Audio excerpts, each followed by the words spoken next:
Hello students. एक बार फिर स्वागत है आप सभी का हमारे यूट्यूब चैनल पर। और आज के इस वीडियो के अंदर डिस्कस करेंगे तत्वों के निष्कर्षण, सिद्धांत और प्रक्रम, चैप्टर नंबर 6। इसके अंदर जो भी सवाल बनते थे वो सब बना दिए गए हैं। अब सवाल को पूछने का तरीका जो है वो एग्जामिनर का अलग हो सकता है। तो ये 2022 की बोर्ड परीक्षा के लिए अति महत्वपूर्ण है। और इसमें 79 सवाल जो हैं वो ऑब्जेक्टिव और अति लघुतरात्मक और रिक्तस्थान वाले सम्मिलित किए गए हैं। किसके द्वारा बनाए गए हैं? Prepared by SKY lecturer, government Somani senior secondary school, Molasar. YouTube channel अपना है स्काई केमिस्ट्री क्लासेज के नाम से, आप सर्च कर सकते हैं। और आपको कोई और इन्फॉर्मेशन लेनी है तो आप इस ईमेल आईडी पे कांटेक्ट कर सकते हैं। अब इसके अंदर इस बार 2022 की बोर्ड परीक्षाओं में जो सवाल पूछे जाएंगे वो 3 सवाल होंगे, एक एक नंबर के। वो होंगे वस्तुनिष्ठ। और एक सवाल होगा 1 नंबर का, वो होगा अति लघु। यानी टोटल 4 सवाल होंगे, 4 नंबर के होंगे। अब वस्तुनिष्ठ के अंदर आपको पता है या तो होंगे ऑब्जेक्टिव टाइप के, यानी ए ब स द 4 ऑप्शन मिलेंगे, या उनमें फिर रिक्त स्थान वाले सवाल होंगे। 3 सवाल तो वो होंगे, यानी ये 3 सवाल जो हैं वो शुरुआती 13 सवाल जो आएंगे उनमें आएंगे। फिर ये अति लघु सवाल 1 नंबर का एक होगा, इसमें कोई परिभाषा वगैरह पूछी जा सकती है। तो चलिए एक एक शुरू करते हैं, 1 बाय 1, और सभी सवालों को डिस्कस करते हैं। और वीडियो आपको अच्छा लगे, सवाल आपको अच्छे लगें तो चैनल को लाइक, शेयर और सब्सक्राइब कर लें और बेल आइकन को प्रेस कर लें ताकि वीडियो अपलोड होते ही आपको नोटिफिकेशन मिल जाए।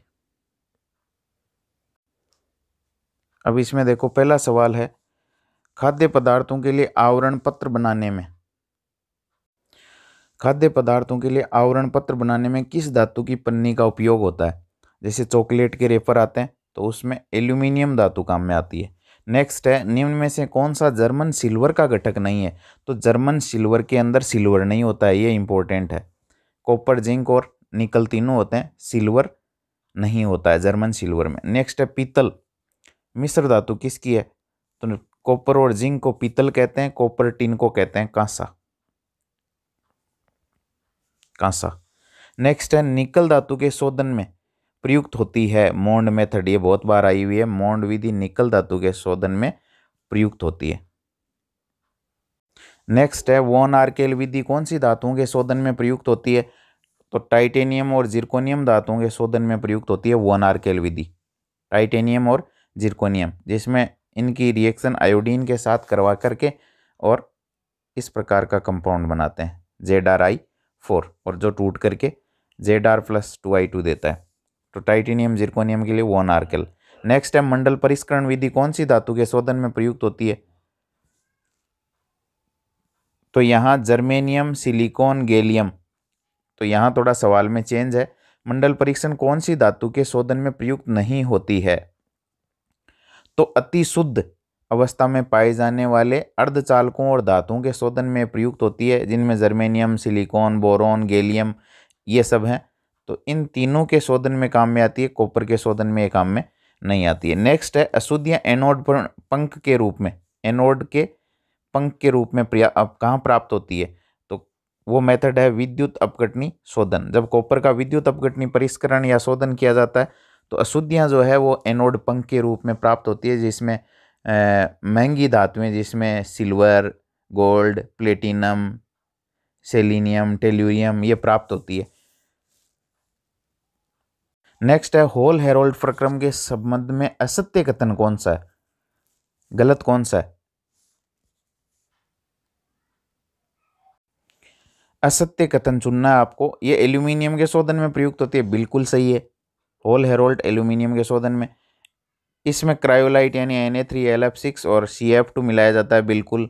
इससे गलनांक कम हो जाता है, चालकता बढ़ जाती है। नेक्स्ट है, कार्बन की परतयुक्त स्टील का पात्र है वो एनोड का काम करता है और ग्रेफाइट कैथोड का कार्य करता है।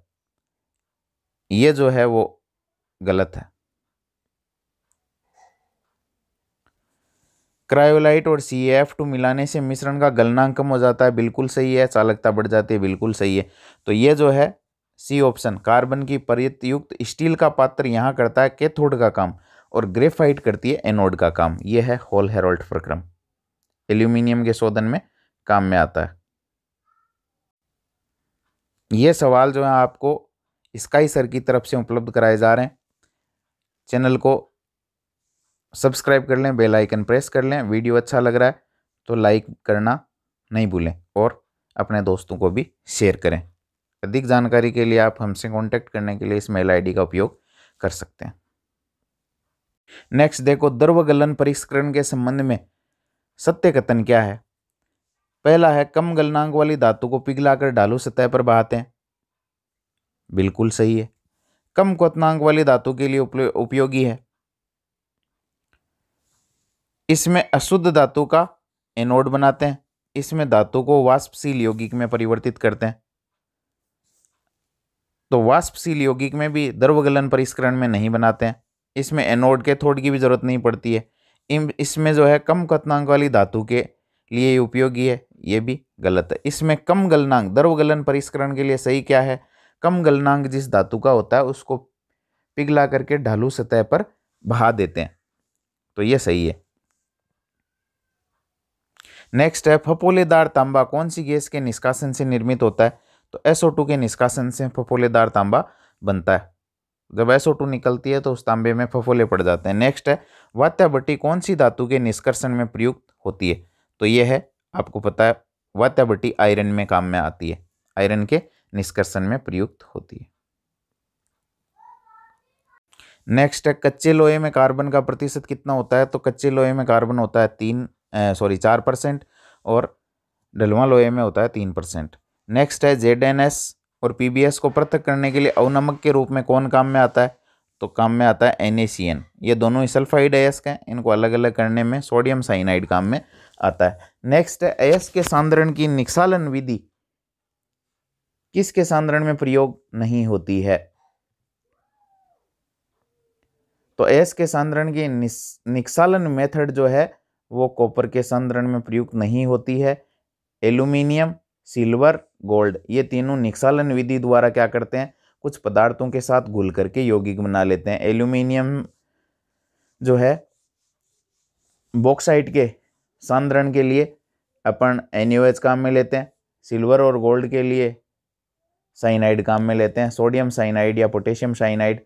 लेकिन कॉपर का सांद्रण निक्षालन विधि द्वारा नहीं होता है। नेक्स्ट है, फेन प्लवन विधि कौन से अयस्कों के सांद्रण में प्रयुक्त होती है। तो फेन प्लवन विधि काम में आती है सल्फाइड अयस्कों के सांद्रण में।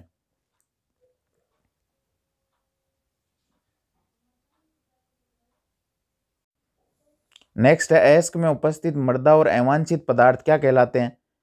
तो अपयस्क भी कहते हैं इनको, गैंग भी कहते हैं, अधात्री भी कहते हैं, उपरोक्त सभी आ जाएगा। अयस्क में उपस्थित मृदा और अवांछित पदार्थ अपयस्क, गैंग और अधात्री कहलाते हैं। ये सवाल आपको स्काई सर लेक्चरर केमिस्ट्री की तरफ से प्रस्तुत किए जा रहे हैं। ये यूट्यूब चैनल है अपना, और इसको सब्सक्राइब कर लें और वीडियो को लाइक करना नहीं भूलें।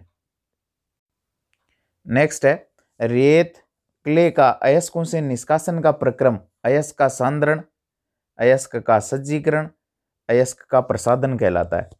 आप इनमें से कोई से भी लिख सकते हो। नेक्स्ट है 18वां, अयस्कों के सांद्रण की विधि कौन सी नहीं है। सांद्रण की विधि द्रवीय धावन, चुंबकीय पृथक्करण, फेन प्लवन विधि और निस्तापन और भर्जन विधि। तो द्रवीय धावन इसमें धोया जाता है, चुंबकीय पृथक्करण भी है, फेन प्लवन विधि भी है, लेकिन निस्तापन और भर्जन जो है वो सल्फाइडों और कार्बोनेट अयस्कों को ऑक्साइड में बदलने की विधि है, यह सांद्रण की विधि नहीं है। नेक्स्ट है, एल्यूमिनियम के अयस्क बॉक्साइड में मुख्यतः अशुद्धियां किसकी होती है। तो एल्यूमिनियम के अयस्क बॉक्साइड में SiO2 भी होता है, TiO2 भी होता है, Fe2O3 यानी आयरन के ऑक्साइड भी होते हैं। तो उपरोक्त सभी हो जाएगा। स्पेरेलाइट अयस्क किसका है। तो स्पेरेलाइट अयस्क है जिंक का, इसको जिंक ब्लेंड भी कहते हैं। ZnS है वो स्पेरेलाइट या जिंक ब्लेंड के नाम से जाना जाता है और ये जिंक का अयस्क है। नेक्स्ट है, अयस्कों से धातु पृथक्करण में प्रयुक्त होने वाली संपूर्ण वैज्ञानिक और प्रौद्योगिक प्रक्रम क्या कहलाता है। तो ये पूरी प्रक्रिया कहलाती है मेटलर्जी या धातुक्रम। इसकी आपको परिभाषा भी पूछी जा सकती है।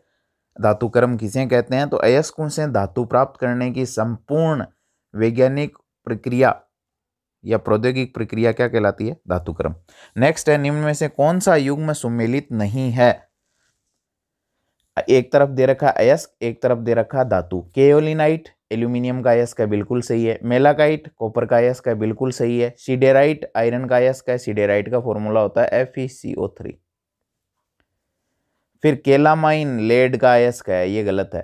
केलामाइन जो है वो जिंक का अयस्क है और ZnCO3 इसका फॉर्मूला होता है। नेक्स्ट है, फेन प्लवन विधि में फेन स्थायीकारी के रूप में प्रयुक्त होता है।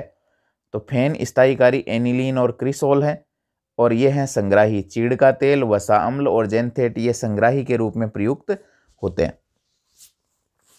जो अयस्क के कणों को जल में भीगने से बचाते हैं और झाग को स्थायी बनाते हैं, क्रिसोल और एनिलीन। नेक्स्ट है, सिल्वर और गोल्ड के धातुक्रम में धातुओं का निक्षालन O2 की उपस्थिति में यानी ऑक्सीजन की उपस्थिति में किसके द्वारा किया जाता है? तो सोडियम साइनाइड और पोटेशियम साइनाइड द्वारा किया जाता है। सिल्वर साइनाइड इसमें काम में नहीं आता है। सोडियम साइनाइड यानी NaCN और पोटेशियम साइनाइड यानी KCN द्वारा किया जाता है निक्षालन। ये स्काई केमिस्ट्री क्लासेस जो है आपके लिए ये पेपर और सवाल बना करके प्रस्तुत कर रही है। वीडियो अच्छा लगे तो लाइक करना नहीं भूलें।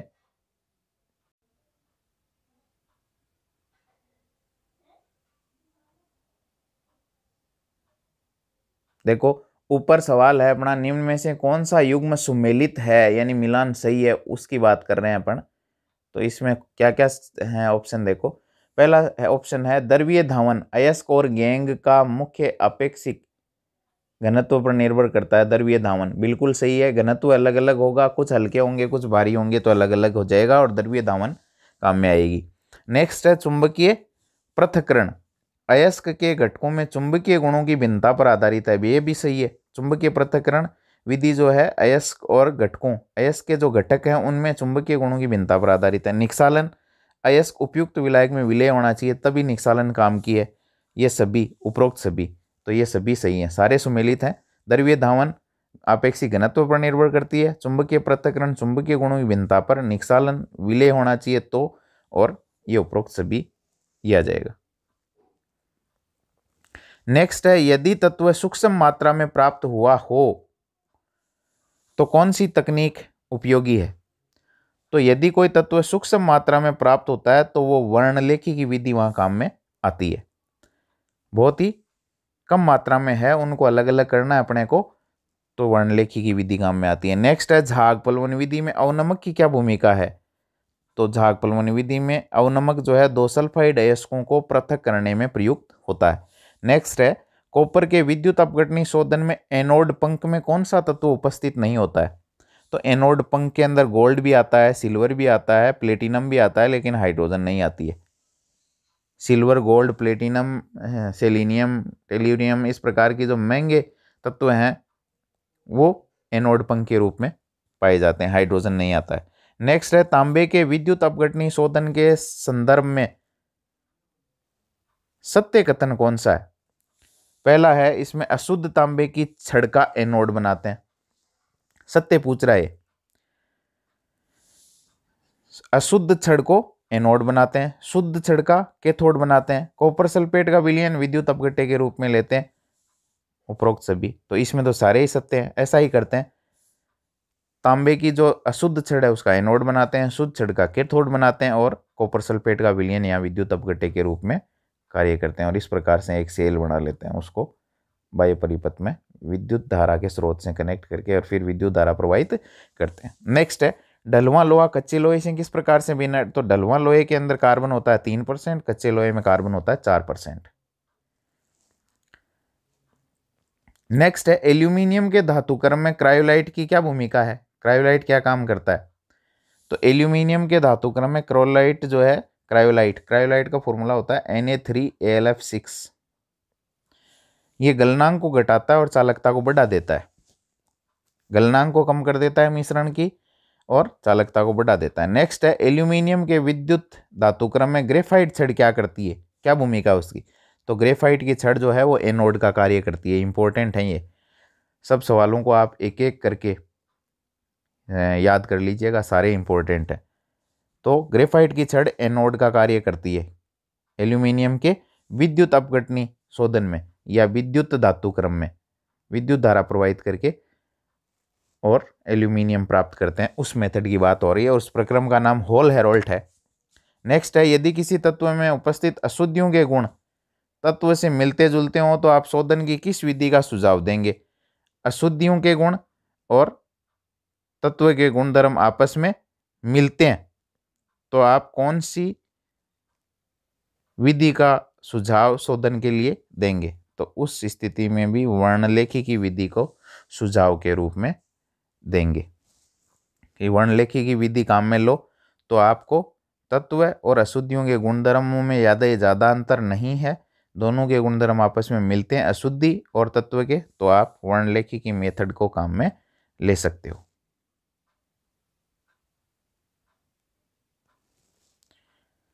ये सवाल आपको स्काई सर की तरफ से प्रस्तुत किए जा रहे हैं। वीडियो अच्छा लगे तो आप लाइक ज़रूर कर दें, चैनल को सब्सक्राइब कर लें और अपने दोस्तों के साथ भी शेयर करें। नेक्स्ट है हाइड्रो धातुक्रम क्या है। हाइड्रो धातुक्रम क्या है, ये इंपॉर्टेंट सवाल है। तो हाइड्रो धातुक्रम क्या है, तो पहला है उच्च कोटि अयस्कों से कॉपर का निष्कर्षण, निम्न कोटि अयस्कों से आयरन का निष्कर्षण, उच्च कोटि अयस्कों से आयरन का निष्कर्षण, निम्न कोटि अयस्कों से कॉपर का निष्कर्षण। तो ये चौथा ऑप्शन कहलाता है हाइड्रो धातुक्रम, निम्न कोटि अयस्कों से कॉपर का निष्कर्षण। और इसमें कॉपर की रिएक्शन करवाते हैं हाइड्रोजन के साथ, तो कॉपर अलग हो जाता है और 2H+, ये रिएक्शन होती है हाइड्रो धातुक्रम में। रिएक्शन भी आप लोग याद कर लेना। तो निम्न कोटि रद्दी अयस्क जो है कचरे से कॉपर का निष्कर्षण क्या कहलाता है, हाइड्रो धातुक्रम, हाइड्रोजन का उपयोग करते हुए। नेक्स्ट देखो वात्या भट्टी का नामांकित चित्र बनाइए। तो वात्या भट्टी का नामांकित चित्र आप लोगों को बना लेना है इस टाइप से, ये इंपॉर्टेंट है, ये आया हुआ भी है पहले इस तरीके से। इसमें कौन क्या है, तो अयस्क, चूना पत्थर और कोक ऊपर से डालते हैं और ये निकलने वाले पदार्थ हैं, रिएक्शंस हैं। और ये टेम्परेचर जो है अप टू डाउन बढ़ रहा है और ये गलित धातुमल है, ये गलित लोहा है, ये कच्चा लोहा है, ये ठोस अपशिष्ट है। तो इसका डिज़ाइन जो है आप लोगों को वात्या भट्टी का देख लेना है, ये पहले भी कई बार आया हुआ है। नेक्स्ट है धातुमल क्या होता है। धातुमल किसे कहते हैं, तो धातुमल क्या है ये भी इंपॉर्टेंट है। गालक, फ्लक्स, गेंग के साथ, यानी कुछ ऐसे पदार्थ होते हैं जो अशुद्धियों के साथ मिलकर के और कचरा बना करके और अशुद्धियों को अलग कर देते हैं, उसे धातुमल कहते हैं। तो गालक गेंग के साथ, गेंग होती है अशुद्धियां, आधात्री या अपयस्क, तो गालक गेंग के साथ मिलकर जो पदार्थ बनाती है उसे धातुमल कहते हैं और ये आसानी से अयस्क से क्या हो जाता है, अलग हो जाता है। तो गालक गेंग मिलकर जो पदार्थ बनाती है उसको धातुमल कहते हैं। नेक्स्ट है फेन प्लवन विधि का नामांकित चित्र बनाना है आप लोगों को। तो फेन प्लवन विधि का नामांकित चित्र भी इंपॉर्टेंट है, ये भी आप देख लीजिएगा एक बार। इसमें घूर्णित क्षेपणी लगी हुई है, ये एक झाग है ऊपर की तरफ खनिज फेन, ये अयस्क की लुगदी और तेल है, इधर से डालते हैं। ये क्षेपणी वायु अंदर खींचकर लुगदी को विडोलित करती है और ये वायु के बुलबुले हैं यहाँ, तो ये फेन प्लवन विधि है। नेक्स्ट है एलिंगम आरेख संबंध है किसके बीच के, गिब्स ऊर्जा और ताप के मध्य, गिब्स ऊर्जा और दाब के मध्य, गिब्स ऊर्जा आयतन के मध्य और उपरोक्त सभी। तो यह है गिब्स ऊर्जा डेल्टा जी और ताप टेम्परेचर के मध्य के आरेख। वीडियो अच्छा लगे तो आपको लाइक कर देना है। ये आपको स्काई सर की तरफ से प्रस्तुत किए जा रहे हैं सवाल।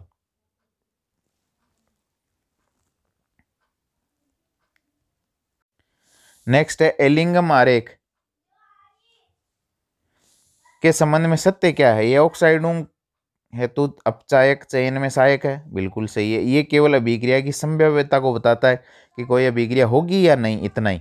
ये अपचयन प्रक्रमों की बलगतिकी के बारे में कुछ नहीं बताता है, कितने समय में हो जाएगी कितने समय में नहीं होगी उसके बारे में कुछ नहीं बताता, ये भी सत्य है। तो ये सभी सत्य है। नेक्स्ट है गैंग किसे कहते हैं? तो अयस्क में उपस्थित अवांछित अशुद्धियों को आधात्री, गैंग या अपअयस्क के नाम से जाना जाता है। नेक्स्ट देखो अगला सवाल है, धातुक्रम किसे कहते हैं? तो अयस्कों से धातु पृथक्करण में प्रयुक्त संपूर्ण वैज्ञानिक प्रक्रम है। अयस्क से धातु अलग करने तक की पूरी प्रक्रिया जो है वो क्या कहलाती है? धातुक्रम। नेक्स्ट है भूपर्पटी में सर्वाधिक पाया जाने वाला धातु तत्व है एल्यूमिनियम, सबसे ज़्यादा एल्यूमिनियम पाया जाता है। नेक्स्ट है होल हेरोल्ड प्रक्रम, जो एल्यूमिनियम के शोधन में प्रयुक्त होती है, उसकी पूरी अभिक्रिया क्या है? तो Al2O3 प्लस 3C यानी कार्बन, 4Al प्लस 3CO2, ये पूरी रिएक्शन है। नेक्स्ट है होल हेरोल्ड प्रक्रम में प्रति किलोग्राम एल्यूमिनियम उत्पादन में लगभग कितना कार्बन जलता है? तो प्रति किलोग्राम यानी 1 किलो एल्यूमिनियम बनाना है तो आधा kg, 0.5 kg कार्बन ग्रेफाइट की छड़ें जल जाती है। नेक्स्ट है अधातुओं के निष्कर्षण में सामान्य रूप से कौन सी विधि प्रयुक्त होती है? जो अधातुएं हैं जैसे क्लोरीन है, उसके निष्कर्षण में ऑक्सीकरण अपचयन मेथड काम में आती है। नेक्स्ट देखो 46 है, निम्न में से कौन सा सुमेलित है, यानी मिलान किसका है? एक तरफ है धातु और एक है निष्कर्षण की सामान्य विधि। एल्यूमिनियम धातु का निष्कर्षण में देखो गलित क्रायोलाइट में विलय एल्यूमिना का विद्युत अपघटन करवाते हैं, बिल्कुल सही है। नेक्स्ट है आयरन, वात्या भट्टी में CO और कोक के साथ ऑक्साइड का अपचयन करवाते हैं, ये भी सही है। फिर है कॉपर सल्फाइड अयस्क का आंशिक भर्जन, सल्फाइड अयस्क यानी Cu2S का आंशिक भर्जन मतलब ऑक्सीजन के साथ रिएक्शन, बिल्कुल ये भी सही है। सुमेलित पूछ रहा है, कौन सा सुमेलित है? और नेक्स्ट है उपरोक्त सभी, भर्जन और भर्जन के साथ है अपचयन, तो पहले भर्जन होता है फिर अपचयन होता है और कॉपर बनता है, तो ये सभी सुमेलित हैं। वीडियो अच्छा लगे तो लाइक करना नहीं भूलिएगा। नेक्स्ट 47 नंबर का सवाल देखते हैं। निम्न में से कौन से अयस्क का चुंबकीय पृथक्करण विधि द्वारा सांद्रण किया जा सकता है? हेमेटाइट, मैग्नेटाइट, सीडेराइट और मेलाकाइट। कौन से अयस्क का चुंबकीय पृथक्करण विधि द्वारा सांद्रण नहीं किया जा सकता है? इसमें नहीं जोड़ना पड़ेगा अपने को, क्योंकि ये तीन जो आयरन के अयस्क हैं उनको चुंबकीय पृथक्करण विधि द्वारा अलग कर सकते हैं, क्योंकि ये चुंबक की तरफ आकर्षित होंगे। लेकिन मेलाकाइट जो है कॉपर का अयस्क है और ये चुंबक की तरफ आकर्षित नहीं होगा, तो यहाँ ऑप्शन थोड़ा चेंज करना पड़ेगा सवाल में। निम्न में से कौन से अयस्क का चुंबकीय पृथक्करण विधि द्वारा सांद्रण नहीं किया जा सकता? ये ऑप्शन आ जाएगा मेलाकाइट। नेक्स्ट है टिन के शोधन में कौन सी विधि प्रयुक्त होती है? वोन आर्कल विधि, आसवन विधि, द्रवगलन परिष्करण और मंडल परिष्करण। तो टिन के शोधन के लिए द्रवगलन परिष्करण काम में लेते हैं। वोन आर्कल विधि टाइटेनियम जिरकोनियम में, मंडल परिष्करण जो है सिलिकॉन, जर्मेनियम, बोरॉन, गैलियम, इनके लिए काम में आती है। और आसवन विधि काम में आती है किसके लिए? जिंक और पारे के लिए, जिंक और मरकरी, ZnHg। नेक्स्ट है होल हेरोल्ड प्रक्रम जो है वो कौन सी धातु के शोधन में प्रयुक्त होता है? तो होल हेरोल्ड काम में आता है एल्यूमिनियम के शोधन में, ये भी इंपॉर्टेंट है। नेक्स्ट है एल्यूमिनियम के निष्कर्षण में प्रयुक्त होने वाले विद्युत अपघटनी सेल का नामांकित चित्र बनाइए। तो आपको दिख रहा है ये सेल है, ये ग्रेफाइट के ऊपर एनोड लगी हुई है, ये कॉपर का क्लैंप के ऊपर, और ग्रेफाइट एनोड का कार्य करती है, कार्बन की परत युक्त स्टील का पात्र कैथोड का कार्य करता है। इधर से ये एल्यूमिनियम का निकास होता है, ये गलित एल्यूमिनियम है, गलित Al2O3, उसमें क्रायोलाइट मिला हुआ है, और ये प्रक्रम पूरा दिखाया हुआ है आपको। तो ये अपने को विद्युत अपघटनी सेल का नामांकित चित्र ध्यान में रखना, और इसकी रिएक्शन अपन पीछे देख चुके हैं, Al2O3 plus 3C 2Al plus 3CO2, ये इस सेल में होने वाली कंप्लीट रिएक्शन है। नेक्स्ट केलामाइन किसका अयस्क है? तो केलामाइन अयस्क है जिंक का। जिंक कार्बोनेट को कैलामाइन कहते हैं, ZnCO3। नेक्स्ट देखो, एक खनिज में अयस्क कण गैंग कणों से काफी भारी है, यानी घनत्व में अंतर है। भारी का मतलब घनत्व में अंतर है। आप सांद्रण के लिए कौन सी विधि का चुनाव करेंगे? चुंबकीय पृथक्करण नहीं करेंगे, द्रव्य धावन नहीं करेंगे, फैन प्लवन विधि नहीं करेंगे, निष्कालन नहीं करेंगे। तो द्रव्य धावन में क्या होता है, घनत्वों के अंतर पर आधारित है। जो हल्के होंगे वो बह जाएंगे, जो भारी होंगे वो रह जाएंगे, इसलिए द्रव्य धावन विधियों का चुनाव करेंगे। नेक्स्ट है, यदि अयस्क किसी उपयुक्त विलायक में विलय हो तो सांद्रण के लिए निष्कालन विधि प्रयुक्त होती है। ये रिक्तस्थान निष्कालन। नेक्स्ट है, एलुमिना निष्कालन विधि में बीजारोपण किसे कहते हैं? तो जलयोजित एलुमिना कहते हैं Al2O3 को। जलयोजित एल्यूमिना के अवक्षेपित हो जाने पर विलयन में ताजा बना हुआ जलयोजित एल्यूमिना मिलाने का जो प्रक्रम है वो बीजारोपण कहलाता है। विलयन में ताजा बना हुआ जलयोजित एल्यूमिना का नमूना मिलाया जाता है, इस प्रक्रिया को कहते हैं बीजारोपण। नेक्स्ट, वीडियो को लाइक और चैनल को सब्सक्राइब करना मत भूलिएगा, इसमें बहुत मेहनत से इस पेपर को बनाया गया है। नेक्स्ट है, निम्न में से कौन से अयस्कों को चुंबकीय पृथक्करण विधि द्वारा सांद्रित किया जा सकता है? कौन से वो अयस्क हैं जिनको चुंबकीय पृथक्करण मतलब चुंबक की तरफ जो आकर्षित होते हैं उनको? तो केएलिनाइट एल्यूमिनियम का अयस्क है, चुंबक की तरफ आकर्षित नहीं होता। सीडेराइट आयरन का अयस्क है, यह चुंबक की तरफ आकर्षित होता है। स्पेरेलाइट जिंक का अयस्क है। क्यूपराइट कॉपर का अयस्क है। तो सीडेराइट को चुंबकीय पृथक्करण विधि द्वारा सांद्रित किया जा सकता है। नेक्स्ट है, एल्यूमिनियम के निष्कर्षण में निष्कालन का क्या महत्व है? तो इससे बॉक्साइट अयस्क में उपस्थित SiO2 आयरन ऑक्साइड अशुद्धियों का क्या हो जाता है? निष्कासन हो जाता है। नेक्स्ट,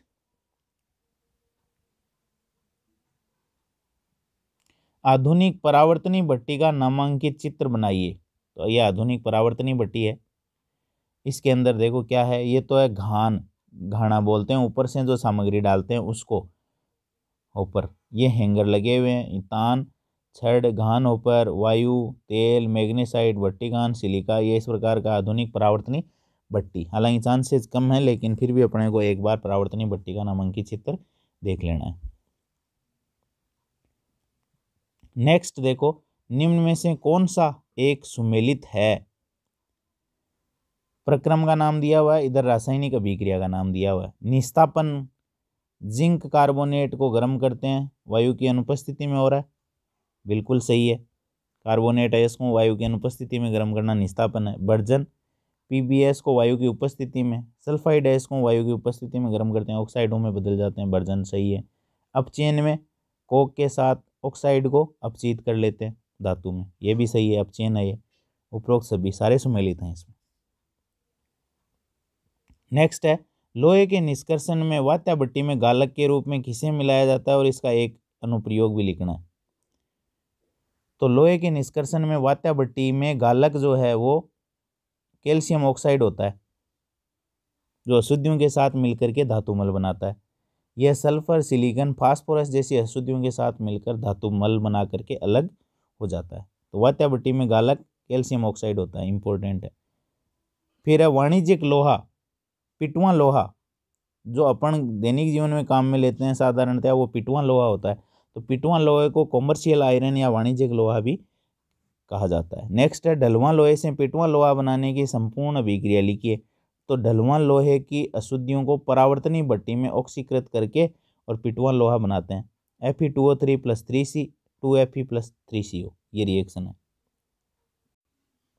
नेक्स्ट, कॉपर मेट क्या होता है? कॉपर मेट, तो कॉपर मेट होता है Cu2S + FeS। वीडियो अच्छा लगे तो लाइक करना मत भूलिएगा, चैनल को सब्सक्राइब कर लें ताकि और भी वीडियो आपको मिलते रहें। नेक्स्ट सवाल देखते हैं अपन, वो है फपोलेदार तांबा निर्माण की अभिक्रिया। तो Cu2O यानी कॉपर का जो ऑक्साइड है उसको कॉपर का जो सल्फाइड है उसके साथ रिएक्शन करवा के 6U + SO2, इसको कहते हैं फपोलेदार तांबा। और ये फपोलेदार तांबा निर्माण की पूरी अभिक्रिया है। Cu2O, Cu2S, 6U + SO2। Next है, जिंक ऑक्साइड का अपचयन किसके द्वारा किया जाता है? तो जिंक ऑक्साइड का अपचयन होता है कोक यानी कार्बन, जिंक ऑक्साइड होता है ZnO, कोक या कार्बन द्वारा इसका अपचयन किया जाता है।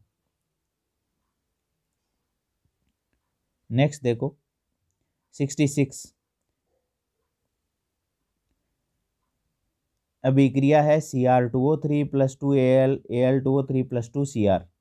गिब्स ऊर्जा का मान दे रखा है -421 किलो जूल। गिब्स ऊर्जा के मान से लगता है कि अभिक्रिया उष्मागतिकी के अनुसार, क्योंकि डेल्टा जी का मान नेगेटिव है तो उष्मागतिकी के अनुसार संभव है, पर यह कक्ष ताप पर संपन्न क्यों नहीं होती? इसका क्या कारण है?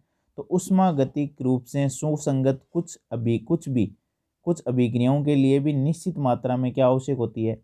सक्रियण ऊर्जा की आवश्यकता होती है, और उस सक्रियण ऊर्जा को प्राप्त करने के लिए इसका तापन आवश्यक है, यानी इसमें गर्म करना इसको आवश्यक है।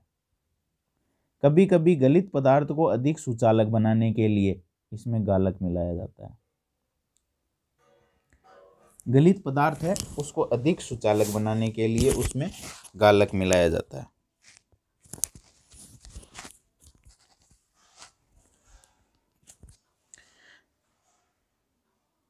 नेक्स्ट है जिंक तथा पारद के शोधन में, जिंक तथा पारद के शोधन में कौन सी विधि प्रयुक्त होती है या उपयुक्त है? तो जिंक और पारद के लिए आसवन विधि प्रयुक्त होती है और वही उपयुक्त।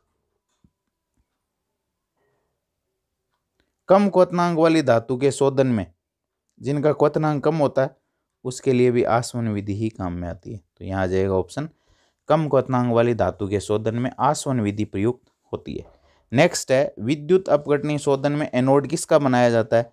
तो विद्युत अपघटनी शोधन में अशुद्ध धातु का एनोड बनाया जाता है, पीछे अपन बात कर चुके हैं। नेक्स्ट 71 देखो, मंडल परिष्करण विधि किस सिद्धांत पर आधारित है? तो इसमें है ये इस सिद्धांत पर आधारित है कि अशुद्धियों की विलेयता धातु की ठोस अवस्था की अपेक्षा गलित अवस्था में अधिक होती है। अशुद्धियों की विलेयता जो है ठोस की अपेक्षा गलित अवस्था में ज्यादा रहती है। ठोस अवस्था में अशुद्धियां जो है वो कम विलेय रहती है, गलित अवस्था में ज्यादा होती है। नेक्स्ट है क्रोमियम और मैग्नीज के ऑक्साइड से धातु निष्कर्षण में कौन सी धातु प्रयुक्त होती है?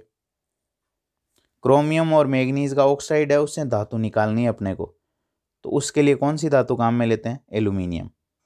नेक्स्ट है तांबे का निष्कर्षण कौन सी भट्टी में किया जाता है? ये तो यहाँ काम में आती है परावर्तनी भट्टी में प्रगलन और गर्म करके तांबे का निष्कर्षण होता है, परावर्तनी भट्टी काम में लेते हैं। आयरन के लिए वात्या भट्टी काम में आती है। नेक्स्ट है एल्यूमिनियम का निष्कर्षण बॉक्साइट अयस्क से